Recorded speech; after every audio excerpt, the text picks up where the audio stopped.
அஸ்ஸலாமு அலைக்கும் வரஹ்மத்துல்லாஹி தஆலா வபரகாத்து. பிஸ்மில்லாஹிர் ரஹ்மானிர் ரஹீம். அன் அபீ ஹுரைரா ரலியல்லாஹு தஆலா அன்ஹு அனின் நபி ஸல்லல்லாஹு அலைஹி வஸல்லம் قال ما بعث الله نبيا إلا رأى الغنم قال صحابه وأنت فقال نعم كنت أرآها على قراريط لأهل مكة رواه البخاري. அபூ ஹுரைரா ரலியல்லாஹு அன்ஹு அவர்கள் அறிவிப்பு செய்கிறார். அன்னலம் பெருமானார் ரசூலே கரீம் ஸல்லல்லாஹு அலைஹி வஸல்லம் அவர்கள் ஒரு முறை பகர்ந்தார்கள், அல்லாஹ் அனுப்பிய ஒவ்வொரு நபியையும் ஆடு மேய்த்தே தவிர விடவில்லை, அத்தனை நபிமார்களும் ஆடு மேய்த்திருக்கிறார்கள் என்று சொன்னார். நண்பர்கள் கேட்டார்கள், யார சொல்ல வாழ்ந்த தாங்களும் ஆடு மேய்த்திருக்கிறீர்களா? நபி அவர்கள் ஸல்லல்லாஹு அலைஹி வஸல்லம் பதில் சொன்னார்கள், நாம் குன்து அரா ஆஹா, நான் சிறுவனாக இருக்கிற போது மேய்த்திருக்கிறேன், அலா கராரித்த, சில பணங்களுக்காக பைசாக்களுக்காக, இல்லை அகலி மக்கா, மக்கா மக்களுக்காக என்று சொன்னார். பெருமானார் ரசூலே கரீம் ஸல்லல்லாஹு அலைஹி அவர்கள் பணக்கார குடும்பத்திலே பிறக்கவில்லை, பிரபுகள் குடும்பத்திலே, செல்வந்தர்கள் குடும்பத்திலே பிறக்கவில்லை, மாறாக ஏழை எளியவர்களுடைய குடும்பத்தில் தான் பிறந்தார். அவருடைய நிலை அப்படித்தான் இருந்தது. மிகப்பெரிய இறை தூதர் ஹாத்தமுன் நபியனாக திகழ்ந்தார்கள். அல்லாஹ் நாடிருந்தால் அவர்களுக்கு அல்லாஹ் ஆரம்பத்திலிருந்தே செல்வங்களை தந்திருக்கலாம், ஏதோ ஒரு வகையில தந்திருக்கலாம். அல்லாஹ் ரப்புல் ஆலமீன் பெருமானார் ரசூலே கரீம் ஸல்லல்லாஹு அலைஹி அவர்களை வளர்த்தெடுக்கிறான். இப்படித்தான் வாழ வேண்டும் என்கின்ற அந்த கட்டுப்பாடுகளை போதிக்கிறான். அதன் மூலமாக சில பாடங்களை அவர்களுக்கு படித்துக் கொடுக்கிறான். எனவே அவர்கள் ஆடு மேய்க்கின்ற அந்த பணியிலே ஈடுபட்டிருக்கிறார். ஒரு கேவலமான பணி அல்ல, ஒரு மோசமான பணி அல்ல. ஆடுகள் மேய்க்கிற போது அதிலே சில நமக்கு பாடங்கள் கிடைக்கின்றன. அதை கற்றுக்கொண்டார்கள் நாயகம் ஸல்லல்லாஹு அலைஹி வஸல்லம் அவர்கள். முக்கியமாக எதை கற்றுக்கொண்டார்கள் என்றால், ஒரு மனிதனிடத்திலே பணிவோடு நடக்க வேண்டும், அடக்கத்தோடு நடக்க வேண்டும், தாழ்மை உணர்வோடு நடக்க வேண்டும். பெருமையாக, ஆணவமாக, அகங்காரமாக, கர்வமாக நடக்கக்கூடாது. எந்த அளவுக்கு ஒரு மனிதன் பணிவோடு நடக்கிறானோ, தன்னடக்கத்தோடு செயல்படுகிறானோ, அல்லாஹ் அவனுடைய அந்தஸ்துகளை உயர்த்துவான் என்பதை போதிக்கின்றான் அல்லாஹ் அன்னலம் பெருமானார் ரசூலே கரீம் ஸல்லல்லாஹு அலைஹி வஸல்லம். அனஸ் ரலியல்லாஹு அன்ஹு அவர்கள் ஒரு முறை சிறுவர்களை கடந்து செல்கிற போது சிறுவர்களுக்கு சலாம் சொன்னார். அந்த சிறுவர்கள் தமக்கு சலாம் சொல்ல வேண்டும் என்று அவர் நினைக்கவில்லை. சிறுவர்கள் தானே, இவர்களுக்கென்ன சலாம் என்று நினைக்கவில்லை. அனஸ் ரலியல்லாஹு அன்ஹு அவர்கள் அஸ்ஸலாமு அலைக்கும் என்ற அந்த சிறுவர்களை பார்த்து பாசத்தோடு நேசத்தோடு சலாம் சொன்னதோடு சொன்னார்கள், கான நபி ஸல்லல்லாஹு அலைஹி எஃபாலு, பெருமானார் ரசூலே கரீம் ஸல்லல்லாஹு அலைஹி அவர்கள் இப்படித்தான் செய்திருக்கிறார் என்று சொன்னார். அதுவும் ஒரு சுன்னத் என்பதை அங்கே நமக்கு விளம்பி காட்டுகிறார். சிறுவர்களை பார்த்து நாம் அஸ்ஸலாமு அலைக்கும் வரஹ்மத்துல்லாஹ் என்று சொன்னோம் என்றால், அது ஒரு ஃபார்மாலிட்டிக்காக நாம் சொல்லவில்லை, ஏதோ ஒரு சடங்கு சம்பிரதாயத்துக்காக நாம் சொல்லவில்லை. மாறாக அது ஒரு சுன்னத் என்கின்ற அந்த நல்ல நிய்யத்தோடு நாம் அந்த சலாம் உரைத்தோம் என்றால், சலாத்துடைய நன்மையோடு அந்த சுன்னத்தை மதித்தோம் என்கின்ற ஒரு நன்மையும் நமக்கு கிடைக்கும். காரணம், சலாம் சொல்வதன் மூலமாக நாம் நம்முடைய பணிவை, நம்முடைய அடக்கத்தை நாம் வெளிப்படுத்துகிறோம். யார் பணக்காரர்களாக இருக்கிறார்களோ, அகங்காரக்காரர்களாக இருக்கிறார்களோ, அவர்கள்தான் நினைப்பார்கள் நமக்கு இன்னொருவன் சலாம் சொல்ல வேண்டும் என்று நினைப்பார்கள். ஆனால் பணிவோடு உள்ளவர்கள், தன்னடக்கத்தோடு உள்ளவர்கள் முந்திக் கொண்டு சலாம் சொல்வார். இதை நாம் பார்த்திருக்கிறோம். எல்லாமே பணிவின் ஒரு அடையாளம். மனித வாழ்க்கையில அல்லாஹ் ரப்புல் ஆலமீன் அவனுக்கு எவ்வளவுதான் செல்வம், செல்வாக்கு, பதவி, பட்டங்கள், பரிவாரங்கள் தந்திருந்தாலும் கூட என்றைக்கும் அவன் தன்னடக்கத்தோடு தான் செயல்பட வேண்டும். ஃபுதைல் ஒரு இயாத் ரஹ்மத்துல்லாஹி அலைஹி அவர்கள் இடத்திலே தவாது என்றால் என்ன என்று கேட்கப்பட்டது. பணிவு அடக்கம் என்றால் என்ன, அதனுடைய விளக்கம் என்ன என்று கேட்கப்பட்டது. சொன்னார்கள், அன் தகதால் ஹக்கி தன்காதலகு, ஹக்குக்கு நீ அடிபணிய வேண்டும், அல்லாஹுக்கு அடிபணிய வேண்டும். ஹக்கான விஷயங்கள் சொல்லுகிறவோ அதை மதிக்க வேண்டும், கேட்க வேண்டும், அதற்கு நாம் செவிசாய்க்க வேண்டும். வலவு சமீத்தகும் மின் சபியின் கபில்த, ஒரு சிறுவன் ஒரு ஹக்கை சொன்னாலும் கூட அந்த ஹக்கை நீ ஏற்றுக்கொள்ள வேண்டும். வீடுகளில் பார்க்கலாம், பெரியவர்கள் அசால்ட்டாக இருப்பார்கள், அசட்டையாக இருப்பார்கள், புரணி பேசிக் கொண்டிருப்பார்கள். ஒரு சிறுவன் சொல்லுவதெல்லாம் பேசக்கூடாதுன்னு சொன்னால் கேட்க வேண்டும். பெரியவர்கள் உறங்கிக் கொண்டிருப்பார்கள், சிறுவர்கள் பள்ளிக்கு எழுவார்கள், ஆசிரியர்கள் எங்களை தொழச் சொல்லியிருக்கிறார்கள், நீங்களும் தொழுங்கள் என்று சொன்னால் தொழ வேண்டும். சிறுவன் சொல்கிறானே என்று அலட்சியம் பண்ணக்கூடாது. சொல்வது யார்? புதையிறு இயால் கூறுகிறார். ஒரு ஹக்கை ஒரு சிறுவனிடமிருந்து நீ கேட்டாலும் அதை ஏற்றுக்கொள். வலவு சமீத்துவமின் அஜுகளின் நாஸ், மக்களிலேயே ஒரு அஜுகள் என்று பெயராயிருக்கிறார் ஒருவர். அஜுகள் என்றால் ஜாகில், ஒரு அறிவற்றவர். அவரிடமிருந்து ஒரு ஹக்கை நீ கேட்டாலும் கூட கபில்தோ அதை நீ ஏற்றுக்கொள்ளும். வெளியே பார்ப்பதற்கு உன் பார்வையிலே வெளி தோட்டத்திலே அவர் ஒரு ஜாகிலாக தெரியலாம், அல்லது அஜுகளாகவே தெரியலாம். அஜுகள் என்றால் சர்வ முட்டாள் என்பது பொருளாகும். ஆனால் அவருடைய வாயிலிருந்தும் சில ஹக்குகள் வருமே, சில உண்மைகள் வருமே, சில ஹைரான விஷயங்கள் வருமே. அதை ஏற்றுக்கொண்டால் அதுவும் கூட பணிவின் அடையாளம் என்று புதையிறு இயாத் ரஹ்மத்துல்லாஹி அவர்கள் கூறுகிறார். ஜமாத் சாத்திகள் வந்திருக்கிறார்கள். அவர்களுக்கு மத்தியில சில சமயங்களில் இளம் சிறுவர்கள் நசியத்து செய்து கொண்டிருப்பார். முன்னால் அமர்ந்திருப்பவரெல்லாம் பெரியவர்களாக இருப்பார். அந்த சிறுவர்கள் சொல்லுகிற விஷயத்தை அவர்கள் செவியார கேட்பார்.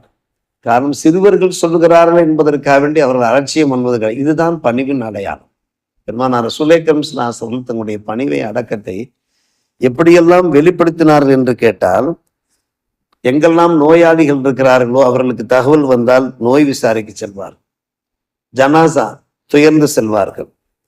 ஒரு அடிமை தாவத்துக்கு அழைத்தாலும் கூட தாவத்திற்கு மதிப்பளிப்பார்கள். வீட்டிற்கு வந்தால் செருப்பை தைப்பார்கள், துணிமணிகளுக்கு ஒட்டு போடுவார்கள், தைப்பார்கள். தம்முடைய துணைவிமார்களோடு, குடும்பத்தினர்களோடு அவர்களுடைய தேவைகளிலே பங்கெடுப்பார்கள், அவருடைய தேவைகளிலே பங்கெடுப்பார்கள். பெருமானார் ரசூலே கரீம் ஸல்லல்லாஹு அலைஹி வஸல்லம் அவரிடத்துல மனிதர் வந்தார். நாயகத்தை பார்த்தவுடனே நடுநடுங்க ஆரம்பித்து விட்டார். காரணம், ஒரு பெரியவர். நமக்கே ஒரு உணர்வுகள் ஏற்படும் அல்லவா? ஷேக்மார்களை பார்க்கிற போது, நல்ல இறை அச்சமுள்ள நல்ல அடியார்களை பார்க்கிற போது நமக்கு ஒரு வகையான ஒரு அச்சம், ஒரு ஹைபத். அவருடைய ஹைபத்தை பார்க்கிற போது அச்சம். பெருமானார் ரசூலே கரீம் ஸல்லல்லாஹு அலைஹி வஸல்லம் சொன்னார்கள், ஹவ்வின் அலைக்க, அமைதியாக இருங்கள், நீங்கள் சாந்தி சமாதானத்தோடு இருங்கள், எந்த ஒரு அச்சமும் வேண்டாம், பயமும் வேண்டாம். ஃபலஸ்து பின் மலிக்கு, நான் ஒன்றும் மன்னன் கிடையாது, நாடாலும் மன்னன் கிடையாது, எதற்காக வேண்டி பயம்? நான் எப்படிப்பட்டவன் தெரியுமா? அவருடைய வார்த்தையை பாருங்கள். அனபுனு மராத்தின், ஒரு சாதாரண பெண்ணின் மகன். மின் குறைஷ் குல தகுல் கதீத, அந்த பெண் எதை சாப்பிட்டார் தெரியுமா? அறுசுவை உணவெல்லாம் சாப்பிடவில்லை, உயர்ந்த பலகாரங்களை எல்லாம் சாப்பிடும், சாதாரண காய்ந்த ரொட்டியை சாப்பிட்டு கொண்டிருந்த ஒரு பெண்மணியின் மகன் தான். எனவே நான் பெரிய பணக்காரன், பெரிய மன்னன் எல்லாம் கிடையாது, நீங்கள் சாதாரணமாக இருங்கள் என்று சொன்னார். பெருமானார் ரசூலே கரீம் ஸல்லல்லாஹு அலைஹி வஸல்லம் நல்வாக்கை பாருங்கள். அவர்களை விட உயர்ந்தவர் யார் இருக்கிறார்? அவர்களை விட நம்மில் எவன் உயர்ந்தவனாக இருக்க முடியும்? நமக்கு என்ன பெருமை இருக்கிறது? நமக்கு என்ன அகம்பாவம் வேண்டி கிடக்கிறது? ஹலீஃபா உமர் இப்னு கத்தாப் ரலியல்லாஹு அன்ஹு அவர்கள் மாபெரும் ஹலீஃபா. அவருடைய காலகட்டத்தில் தான் இஸ்லாமிய சாம்ராஜ்யம் விரிவடைந்தது. அவர்கள் செய்யாத பணிகளே இல்லை என்கின்ற அளவுக்கு அற்புதமான பணிகள் செய்தவர்கள். உமர் ரலியல்லாஹு அன்ஹு அவர்களுடைய ஹிலாஃபத் இருக்கிறதே, காந்திஜியே சொன்ன ஒரு வார்த்தை, உமருடைய ஹிலாஃபத்து வர வேண்டும் என்று சொன்னார். இது இந்தியாவில் உமருடைய ஹிலாஃபத்து வர வேண்டும் என்று சொன்ன அளவுக்கு உமர் ரலியல்லாஹு அன்ஹு அவர்கள், இதெல்லாம் பகிரங்கமான உண்மை, ஆட்சி புரிந்தவர்கள். ஒரு முறை கடுமையான வெயில், அந்த வெயில்ல தலையில துணியை போட்டுக்கொண்டு நடந்து போகிற போது ஒரு அடிமை ஒரு கோவேறு கழுதையிலே செல்லுகிறார். யா குலாம் இருமல் நீ மாக்க, என்னையும் நீ ஏற்றுக்கொள்ளேன்பா, எனக்கு கொஞ்சம் லிஃப்ட் கூட. உடனே கலீஃபா என்ற உடனே அந்த பையன், அந்த குலாம் என்ன செய்தார்? தம்முடைய கோவேறு கழுதிலிருந்து பாய்ந்து கீழே இறங்கி, இருக்கபியா அமீரன், தாங்கள் அதில் ஏறிக்கொள்ளுங்கள், நான் நடந்து வருகிறேன். உமர்லான்னு சொன்னார்கள், அப்படி அல்ல, நீ நடக்க நான் ஏறி வருவதா? நான் நல்ல சுகமாக வருவது, நீ கரணுமுரணான பாதையில வருவதா? நான் அறுக்கபு ஆன ஹல்பக் துரிது அந்த தகமீரனே அல் மக்கானில் வத்தி, நான் நல்ல சுகமாக வர வேண்டும். இப்போ தருக்கபு அந்த அல் மோதியில் ஹஷின், நீ கரணுமுரணான பாதையில வர வேண்டுமா?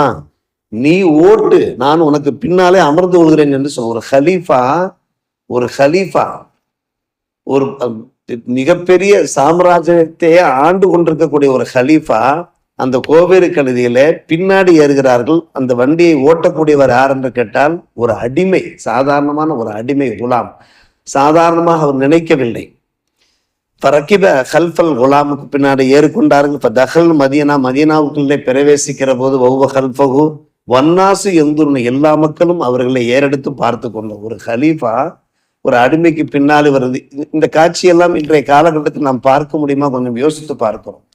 அவர்களிடத்திலே கிலாஃபத் இருந்தது, எல்லாம் இரையச்சம் எல்லாம் இருந்தது, எல்லா குணங்களுக்கும் மத்தியிலே அகலாக்கு மத்தியிலே பணிவு இருந்தது, அடக்கம் இருந்தது. இன்றைக்கும் நாம் எத்தனையோ பேரை பார்த்திருக்கிறோம்.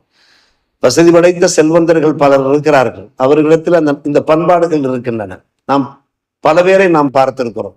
அவரிடத்திலே இந்த தற்பெருமை இருக்காது, அகங்காரம் இருக்காது, கர்வம் இருக்காது. ஹாரூன் ரஷீத் பாஷா ஒரு சிறந்த எடுத்துக்காட்டு. ஒரு ஹதீஸ், பிரபல்யமான ஹதீஸ், யார் அல்லாஹுக்கா வேண்டி பணிகிறாரோ அல்லாஹ்வுடைய அந்தஸ்தை உயர்த்துவான், யார் பெருமை அடிக்கிறாரோ அவரை தாழ்த்துவான் என்று ஒரு ஹதீஸ் வருகிறது.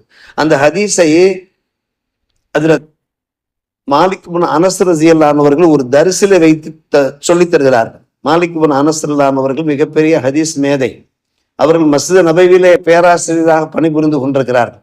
அப்படி பணிபுரிந்து கொண்டிருக்கிறப்போ ஹாரூன் ரஷீத் பாதுஷா, அவர் அந்த நாடாளும் மன்னர், அவர் மதீனாவுடைய அவுட் ஆஃப் ஸ்டேஷன், அதாவது புறநகரிலே தங்கியிருக்கிறார், ஒரு மாளிகையிலே தங்கியிருக்கிறார்.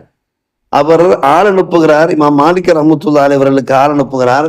நாங்கள் மதீனாவிற்கு வெளியே தங்கியிருக்கிறோம், எங்களுடைய மாளிகையில உள்ளே மதீனாவிற்கு உள்ளே மஸ்ஜித் நபவியிலே கல்வி கற்பதற்கு எங்களுக்கு சந்தர்ப்பங்கள் குறைவாக இருக்கிறது, எனவே நீங்கள் வாருங்கள், எங்களுக்கு உங்களுடைய ஹதீஸ் பாடத்தை சொல்லி கொடுத்து விட்டு செல்லுங்கள். இமாம் மாலிக் ரஹ்மத்துல்லாஹி பதில் சொல்லிவிட்டார்கள், அல் இல்மு லா யதி, இல்மு தானா தேடி வராது, இன்னமா யூத்தா, இல்மை தேடித்தான் வர வேண்டும் என்று சொல்லி அனுப்பிவிட்டார். பாதுஷா என்பதற்காக வேண்டி உடனே அவர்கள் சரண்டர் ஆகி விடவில்லை, இல்மை தேடித்தான் வர வேண்டும். அவர் நல்ல மனிதர் தான் ஹாரூன் ரஷீத் பாஷா. அதோடு இன்னொரு வார்த்தையும் சொல்லி அனுப்பினார், கிளாஸ் நடக்கிற போது நீங்கள் தாமதமாக வந்தீர்கள் என்றால் நீங்கள் முன்னாலெல்லாம் வர முடியாது, கடைசியாகத்தான் உட்கார வேண்டும், இதையும் சொல்லி அனுப்பிவிட்டார்.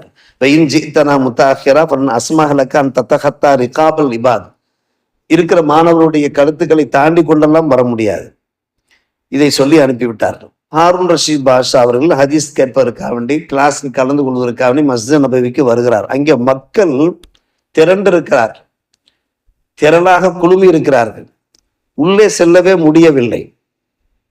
அவர்கள் சொன்ன இமாம் மாலிக் ரஹ்மத்துல்லாஹி சொன்ன அந்த வார்த்தைகள் நினைவுக்கு வந்த உடனே கடைசியாக உட்காருகிறார். அப்படி உட்காருகிற போது பார்க்கிறார், ஒரு குர்சி வைக்கப்பட்டிருக்கிறது, ஒரு நாற்காலி வைக்கப்பட்டிருக்கிறது. அவருடைய பணியாட்கள் நாற்காலியை கொண்டு நாற்காலியில அமர்ந்து விட்டார்.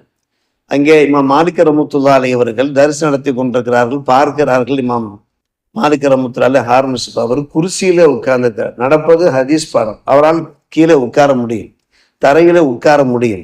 அவர்களுக்கு மிகவும் சங்கடமாக ஆகிவிட்டது. ஒரு ஹதீஸ் பாடம் நடக்கிற போது குர்சியில உட்கார்ந்து கொண்டு அந்த ஹதீஸை கேட்பதா? உடனே அவர்களுடைய தலைப்பையே மாற்றிவிட்டார். அன்றைக்கு தொழுகை சம்பந்தப்பட்ட தலைப்பிலே உண்டான ஹதீஸ்களை பாடம் நடத்தி கொண்டிருந்தவர்கள் பணிவு என்கின்ற அந்த தலைப்பில் என்ன ஹதீஸ்கள் இடம்பெற்றிருக்கின்றனவோ அந்த ஹதீஸ்கள் பாடம் சப்ஜெக்டே மாற்றிவிட்டார்கள். தவாதுவாக எப்படி இருப்பது என்று. அப்போதான் இந்த ஹதீஸை சொன்னார், மன் தவாஅதா ரஃபஹுல்லா, யார் அல்லாஹ்வுக்காக வேண்டி பணிவாக நடக்கிறாரோ அல்லாஹ் அவருடைய அந்தஸ்தை உயர்த்துவான். வமன் தக்கப்பர வலவுகுல்லா, பெருமையோடு அகங்காரத்தோடு ஆணவத்தோடு எவர் நடக்கிறாரோ அல்லாஹ் அவரை இறக்கி விடுவான், தாழ்த்தி விடுவான் என்கின்ற ஹதீஸை நடத்த ஆரம்பித்து விட்டார். இதை கேட்கிறார் ஹாரூன் ரஷீத் பாஷா, குர்சியில உட்கார்ந்து கொண்டு கேட்கிறார். புரிந்து கொண்டார், ஆம் நாம் தவறு செய்து கொண்டிருக்கிறோம். கட்டுப்படுகின்ற பாஷாக்களாக இருந்தார்கள், ஆலிம் உலமாக்களுக்கு கட்டுப்படுகின்ற ஒரு பாஷாவாக இருந்து உடனே என்ன செய்தார், குர்சியை தள்ளி விட்டு கீழே அமர்ந்து கொண்டார் என்று நாம் பார்க்கிறோம். ஃபரமா ஹாரூன் அல் குர்சிய ஹாரிஜ் அல் மஸ்ஜித், பள்ளி வெளியே குர்சியை கொண்டு போய் வைத்து விட்டு ஜலசால் அல் அர்லி கஸாஇல் முஸ்லிமீன், எல்லா முஸ்லிம்களைப் போல அவர் கீழே அமர்ந்து கொண்டார் என்று பார்க்கிறோம். ஹதீஸ்களை சொல்லுகிற போது, தப்சீர்கள் சொல்லுகிற போது அதுல கிடைக்கின்ற அந்த பாடங்கள் இருக்கிறதே, அந்த பாடங்களை ஏற்கின்ற ஒரு மனோபாவம் நாம் உட்பட எல்லோருக்குமே வேண்டும். இந்த ஹதீஸ் பாடத்தின் மூலமா நமக்கு தெரிய வருவது என்னவென்று கேட்டால், இந்த உலகத்திலே நாம் அல்லாஹுக்கு முன்னால் எப்படி நாம் சஜ்ஜா செய்கின்றோமோ, அது சஜ்ஜா என்பது அல்லாஹ்வுக்கு. அடியார்களுக்கு மத்தியிலே நாம் ஆணவமாக பெருமையாக நாம் நடக்கக்கூடாது. எந்த அளவுக்கு பணிவோடு அடக்கத்தோடு நாம் நடக்கிறோமோ, நம்மிடத்துல எவ்வளவு செல்வம் செல்வாக்கு இருந்தாலும், அல்லாஹ் நம்முடைய அந்தஸ்துகளை மேலும் மேலும் உயர்த்தி தருவான் என்பதற்கான அந்த பாடங்களை வாழ்க்கையிலே கடைபிடிப்போமாக. அல்லாஹ் நல்ல புரிவானாக. வாஹிதாவான